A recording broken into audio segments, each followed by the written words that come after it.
Um dia de cada vez caminhando pela palavra de Deus com reflexão, propósito e vida real. Seja muito bem-vindo ao Bíblia 365 na prática. Hoje é o dia 68 da nossa jornada, dia 9 de março, e seguindo o nosso cronograma, os textos são Êxodo 20, Lucas 23, Jó 38 e 2 Coríntios 8. Hoje veremos Deus entregando os 10 mandamentos, a crucificação de Jesus. Ouviremos o próprio Deus responder a Jó e aprenderemos que generosidade verdadeira nasce da graça de Deus. Se esse tempo tem te abençoado, siga o programa aqui na plataforma e compartilhe com alguém que precisa ouvir essa palavra hoje. Portanto, abra o seu coração, prepare o seu secreto e as suas anotações para aquilo que o Senhor quer falar com você hoje. E sem mais delongas, Êxodo capítulo 20.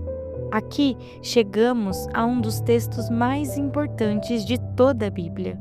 Depois de libertar Israel do Egito e levá-los até o Monte Sinai, Deus entrega ao povo os 10 mandamentos. É importante perceber que Deus não começa falando as regras logo de cara. Ele começa lembrando quem Ele é. Eu sou o Senhor, o seu Deus, que o tirei da terra do Egito. Ele lembra ao povo a quem eles pertencem. Os mandamentos se dividem em 2 grandes grupos. Os 4 primeiros falam do relacionamento com Deus. Não ter outros deuses, não fazer ídolos, não usar o nome de Deus em vão, santificar o sábado. E os 6 seguintes falam do relacionamento com as pessoas. Honrar pai e mãe, não matar, não adulterar, não furtar, não mentir, não cobiçar. Jesus mesmo resume isso depois dizendo que toda a lei se resume em 2 mandamentos: amar a Deus e amar ao próximo. Por que hoje não guardamos o sábado exatamente como Israel? Essa é uma pergunta importante. Teólogos explicam que o sábado fazia parte da aliança de Israel com Deus, sendo um sinal especial entre Deus e o povo judeu. Mas no Novo Testamento, vemos que Jesus cumpriu plenamente a lei. Por isso, os cristãos não guardam o sábado da mesma forma que Israel. Desde o início da igreja, os cristãos passaram a se reunir no primeiro dia da semana, o domingo. O domingo passou a ser chamado de Dia do Senhor, lembrando a ressurreição de Cristo. Então, não é que o princípio do descanso e da adoração desapareceu, mas ele foi cumprido e reinterpretado em Cristo. Logo após, quando Deus se manifesta com trovões, relâmpagos e fumaça no Monte Sinai, o povo fica com medo. Eles pedem para que Moisés fale com Deus no lugar deles. O povo percebe a santidade e a grandeza de Deus, mas prefere que Moisés seja o mediador entre Deus e o povo. E aqui vemos um paralelo muito bonito com o Novo Testamento, porque mais tarde a Bíblia diz que Jesus é o mediador perfeito entre Deus e os homens. E vamos falar um pouquinho mais sobre isso, sobre Êxodo, na leitura a seguir de Lucas, capítulo 23. Aqui neste capítulo, em Lucas, narra um dos momentos mais decisivos da história da humanidade. Jesus é levado diante de Pilatos, o governador romano.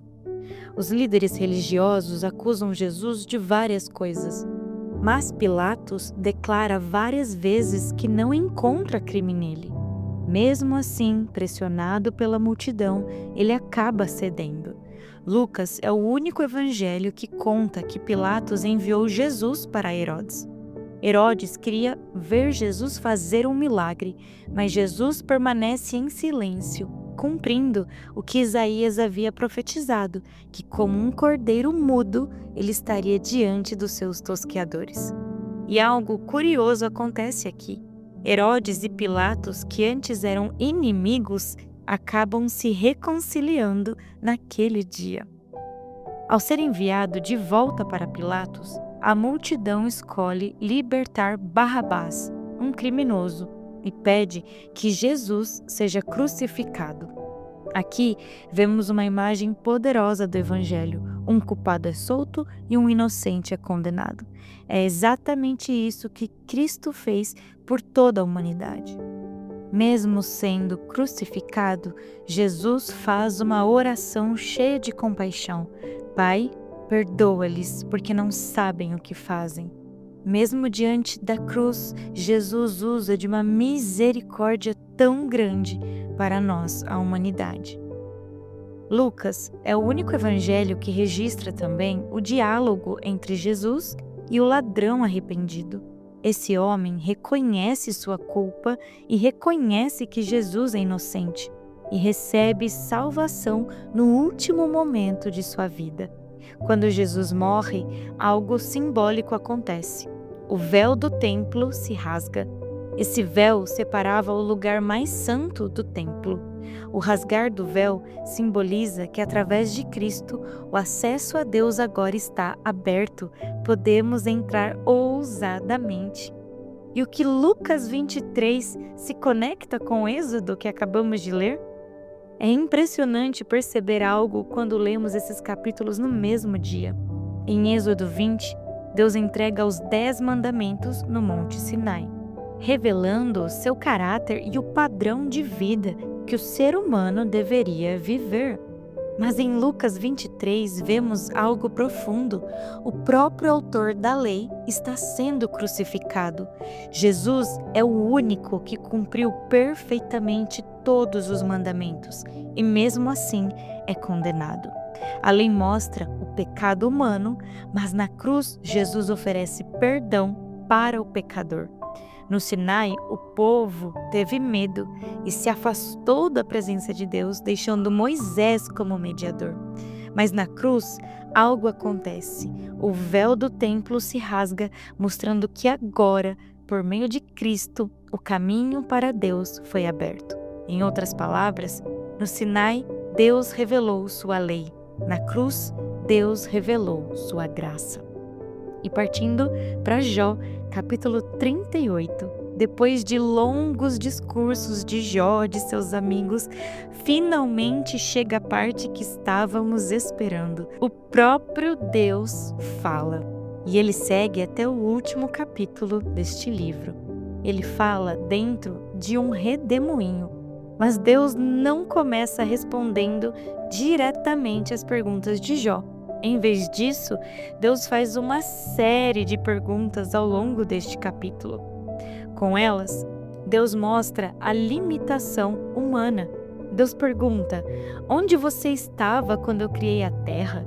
Quem determinou as medidas do mundo? Quem controla o mar ou quem governa as estrelas? E sabe me dizer quem envia a chuva ou quem ainda alimenta os animais? Essas perguntas têm um propósito claro: mostrar que o ser humano tem limitações enormes diante da sabedoria e da soberania de Deus. O Deus que criou a terra governa todo o universo. E Deus não estava humilhando Jó. Ele estava mostrando que vê uma realidade muito maior do que nós conseguimos enxergar. Amanhã, essa fala do Senhor vai se intensificar e como é lindo poder ver um Deus que responde. E para finalizar o dia de hoje, 2 Coríntios capítulo 8, Paulo fala sobre um tema importante, a generosidade. Ele usa o exemplo das igrejas de Macedônia.